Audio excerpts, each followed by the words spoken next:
আমাদের উপদেষ্টা যিনি মাহফুজ আলম রয়েছেন বর্তমান সরকারের, তার বাবার উপরে হামলা করেছে। আমরা তীব্র নিন্দা জ্ঞাপন করছি এবং দ্রুত গতিতে যে 24-এর গণ অভ্যুত্থান পরবর্তীতে যে সন্ত্রাসের যে রাজনীতি, তা আমরা দ্বিমত পোষণ করি।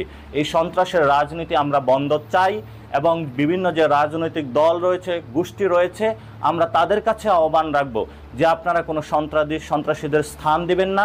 যারা উশৃঙ্খল, যারা আওয়ামী লীগের সাথে লিয়াজু করে এখনও সমাজে বিশৃঙ্খলা তৈরি করতেছে, আপনারা তাদের থেকে দ্বিমত পোষণ করুন এবং আওয়ামী লীগের প্রশ্নে সবাইকে নিয়ে ঐক্যবদ্ধ হন। এবং আমরা দেখেছিলাম গত কয়েকদিন আগে আমার একটি ফেসবুক স্ট্যাটাসকে কেন্দ্র করে পুরো বাংলাদেশে বিভিন্ন জায়গায় ষড়যন্ত্র চালানোর চেষ্টা করা হয়েছিল। সেক্ষেত্রে আমি স্পষ্টত বলতে চাই, আজকে এই শহীদ ফ্যামিলিদের সাথে, শহীদ আজাদও একজন বিএনপির কর্মী ছিলেন এবং লড়াকু কর্মী ছিলেন। শহীদ জিয়া একজন ভালো স্টেটসম্যান ছিলেন। শহীদ জিয়া অর্থনৈতিক এবং সামাজিক উন্নয়নের ক্ষেত্রে কাজ করেছেন। কিন্তু জাতীয় নাগরিক পার্টির যে জায়গাটা, সেটা হলো আমাদের রাজনৈতিক এবং সাংস্কৃতিক উন্নয়নের যে লড়াই রয়েছে, সেই জায়গায় আমরা কাজ করছি। আমরা দেখেছিলাম গত 15 বছরে অর্থনৈতিক উন্নয়নের কথা বলে বাংলাদেশকে একটি মূলা ঝুলানো হয়েছে।